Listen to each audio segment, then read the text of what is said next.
Because what people are saying is that if we leave the EU, it's disastrous because of all the we'll lose leverage, blah, blah, blah. But the truth is, we'll move, if we've got any sense, to a liberalized economy fundamentally under free trade. I mean, you know, it isn't in our interest not to have free trade for the sorts of reasons that Mr. Rosendahl has pointed out, that, you know, it pays us to be a global player under free trade. It pays us to sell our goods to other people in the world market and to take their goods at well prices. That will lower our cost of living. We have actually done a simulation of leaving the EU, and the first thing that comes out is an 8% drop in the cost of living on day one because of the move from EU prices to world prices. Now that is really worth having, and it means that you know, we then are in a world in which we don't actually, we can of course sign lots of extra trade agreements. We will definitely be forced by the EU, for the reason you've given, that they sell so much to us, to have some sort of agreement with them. I mean, the last thing they will want us to do is to walk away without some sort of free trade agreement, so-called, with the EU, because they are so dependent on our market relative to our dependence on theirs. I mean, they are selling to us stuff at inflated prices on a massive scale, compared with what we sell to them on inflated prices within the customs union. And so, you know, there will be definitely that trade agreement with them, because they will push for it, as you rightly said. And otherwise, as I've kind of argued already, you know, we don't need to do trade agreements with anybody else. I mean, frankly, we can take the world price. And if we do a trade agreement with, say, I don't know, New Zealand or something, it won't affect the world price we get. It'll affect what New Zealanders have to pay for our goods. Because, you know, we sell the stuff at the world price, and then the New Zealanders, if they put a tariff on it, then consumers have to pay more. So it's really a problem for them, not for us. And so I'm sure we will do trade agreements. There's nothing... But I make no apology or excuse for also warning about the dangers as I see them if we leave. And I really think there are dangers. There are dangers about losing the terrorist information that we share with our European partners and the European arrest warrant. There are dangers that Britain's role in the world would be diminished. And yes, there are big economic dangers. And I think it would be wrong of me as Prime Minister not to listen to the views of the IMF and the Bank of England and the OECD, and they're saying something very, very clear, which is that if we leave, that growth will be lower, unemployment will be higher, prices will rise, we will have less economic security in our country. Now, we have worked incredibly hard as a country for the last 6 years to recover some of that economic security, and I don't want anyone to go to the polls on June the 23rd not knowing what a big risk there is if Britain leaves this organisation. A risk to our economy, a risk to jobs, a risk to family finances. And I'm not going to apologise for repeating those issues over and over again, because there aren't many times that you have so many international organisations speaking so powerfully with their economic expertise about the consequences.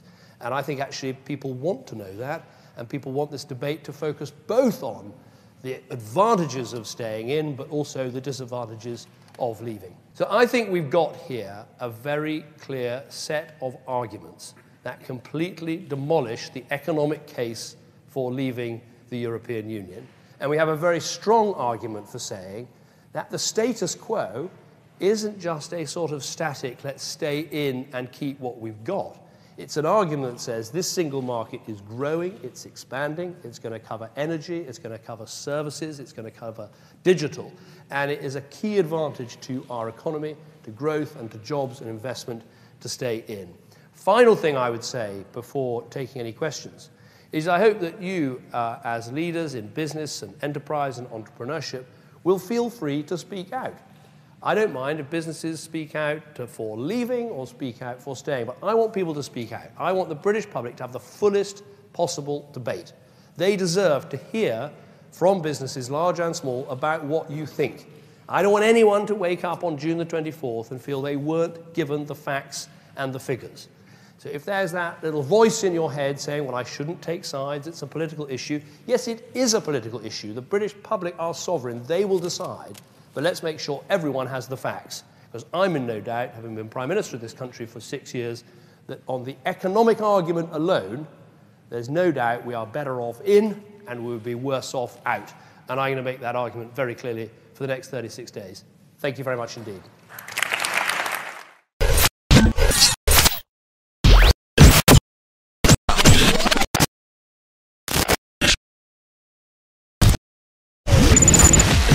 Hello, my name is Grosen Friis, and I have a message for all people in the United Kingdom who can and are considering voting at the EU referendum here on June the 23rd. Jeg er ikke brite. Jeg er faktisk dansk statsborger, og som du sikkert ved, så ligger Danmark jo lige øst for Storbritannien, et af jeres nærmeste nabolande. What I just said was in Danish, and what I said is that I'm not British, that I'm a citizen in Denmark. And as you might remember, Denmark is your close neighboring country to the east. The reason why I've decided to do this video is that at this referendum on June the 23rd, you're actually not just voting directly on your own behalf, for your country to be able to leave the European Union.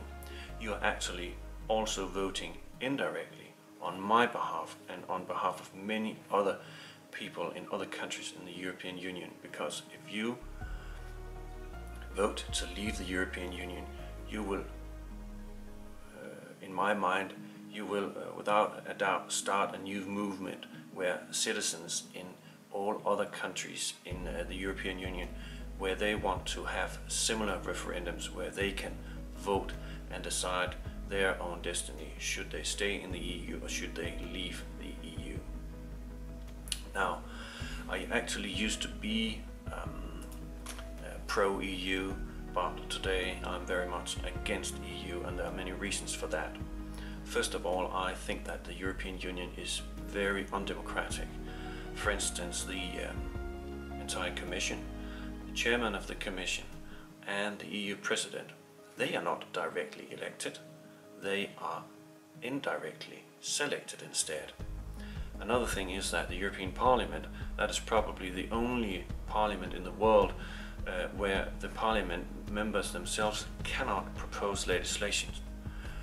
The only body in the European Union that is allowed to propose new legislation, that's the undemocratic Commission. The only thing the European Parliament can do is they can either vote yes or no to the legislation proposed by the European Union Commission. In my country, Denmark, our national parliament, they do approximately 1,300 to 1,500 new laws and regulations each year. But it turns out that approximately 7 to 80% of all these new laws and regulations, they actually come from the EU.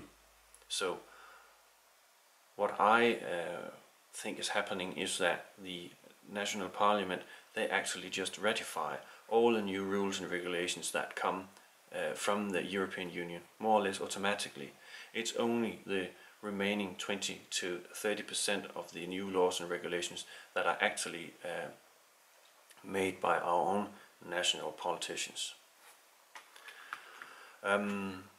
I used to believe that the European Union was a place where national countries, they met, and here they negotiated ways to remove tariffs that limit trade between the European Union member countries, and also where they could negotiate to remove different technical barriers that can also put a limit to trade among the countries. But that's not what the EU is anymore. Actually, it has turned into a machine that tries to micromanage your life, every little detail of your life. Let me give you two examples.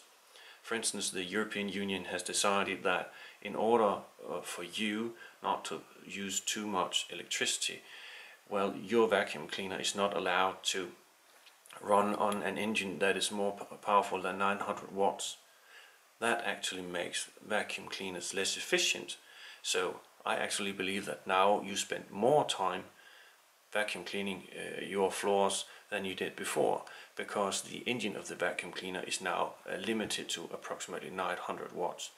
Why is that limit necessary? You should be able to buy any vacuum cleaner you would like with as powerful an engine in the vacuum cleaner as you want to. Another thing is that, for instance, the European Union, they have put a maximum on the dangerous cinnamon, the maximum levels that food industries can put into, cinnamon that they can put into food. And that has actually resulted in my country that our food authorities, they actually conduct cinnamon raids against bakeries, because they need to enforce the EU laws that says that you cannot put all that dangerous cinnamon into the food. The next part I should like to read to you, so that's why I'm looking away from the camera. How the EU spends their funds, paid for by the EU member nations, suffer from very poor oversight. For example, back in 2013, the EU budget was approximately £117 billion. However, £109 billion of the £117 billion, they are spent with what's called material error. Let me give you two examples. For example, a bizarre EU project to fly Belgians to Burkina Faso to teach Africans how to dance. That is part of the EU's £10 billion annual aid program. The second example is that there is a lack of measuring if the EU spended money is actually ending up with the expected results. So the EU, they spend billions and billions of pounds on different projects, and they forget to measure if they actually end up with the wanted results. Now actually the EU is so bad at controlling their spending that the EU Court of Auditors, they have refused to sign off the overall accounts and budgets of the European Union for the past 20 years. Now the European Union, they want all member nations to use the European currency, the euro. Luckily, you in the UK, you still got your own national currency, the pound, and luckily we here in Denmark, we still have the Danish krone as our national currency. However, in all the countries that are using the euro, you clearly see that it cannot function in countries that are so different, and you end up with situations like the catastrophic economic conditions in a country like Greece. And the construction of the euro is one of the primary reasons why Greece has ended up being in such a poor economic state that they are today. Now, you cannot introduce a single currency to be used in countries that are so different culturally, so different in their technological and economically development, that are so different in their level of industrialization, and that are so different in, for instance, their national debt level according to their GDP. Now the EU border system is the Schengen Agreement, and that has totally collapsed.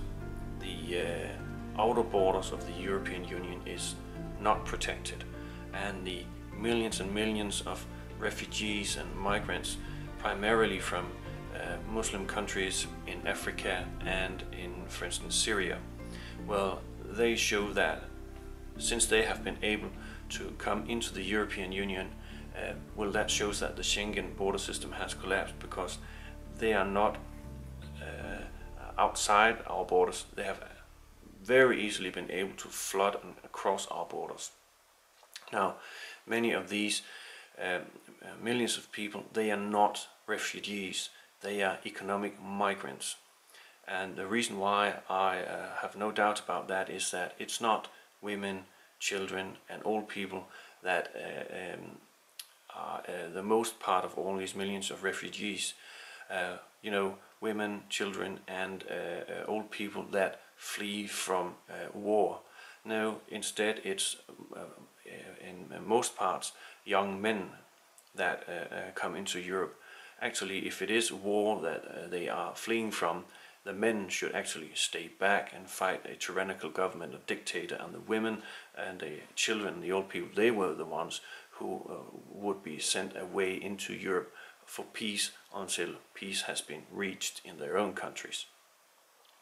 Another thing that shows that many of these new people that come into the European Union countries, that they are actually economic migrants, well, they don't just stay in the first country, in the southern European countries that they come into, happy from being able to flee and get away from war. No, they move on and they travel up into the richer northern European Union countries like your country, the UK, like Germany, like the Netherlands, and like my country, Denmark, and also like Sweden. And the reason is that these countries, they function as a magnet because they have the economic welfare system that are the highest, and these welfare systems and programs, the welfare migrants, they want to apply to those welfare programs. I actually believe that the plan for the European Union is controlled by elitists and globalists. I believe that the goal is not about free trade among sovereign nation states. The goal is to wash away the nation states, wash away languages, wash away cultural differences, and instead make my country to a municipality in EU Region North, and where we have one single European government and one single European currency. Deciding our lives, and instead of that we remain in our smaller nation countries. I don't want that development. I want to go back to a system where sovereign nations, they can negotiate free trade among each other and live peacefully among each other. I do not want my country to be washed away and replaced by a big United States of Europe. So I am a boring, ordinary, grey, dry, middle-class man in a different country. I'm not a citizen in the UK. And my message to you is that please, at the referendum at June the 23rd, please consider voting leave the EU. Remember, as I said in the beginning of the video, you don't just vote for your own direct possibility to leave the European Union. You're also indirectly voting on my behalf, that I might in the future be able to also vote that my country, Denmark, can leave the European Union as well. And I would very, very much like to see that happen in my lifetime. If you vote to stay in the EU, I don't think you will ever get that chance again, and you will also close the door for similar referendums in the other European Union member countries. And as a final comment, please beware of a huge amount of scare tactics that you will see in the media the closer you get to the day of the referendum. And the scare tactics will say that hell will break loose if the UK leaves the European Union. I don't believe that to be true whatsoever. Another thing that I also think that you should be very aware of and very concerned about is the possibility of voting fraud. Should the polls show bigger and bigger support for voting leave EU, there is a huge risk that the globalists, that the elitists, will actually conduct voting fraud so that the UK will remain in the European Union. They do not want the European Union to fall apart and split up and once again let Europe be an area that consists of sovereign nations. And finally, I should like to thank you very much for taking the time to watch this video. For June the 23rd election, I cross my fingers and I pray to God that we will see Brexit.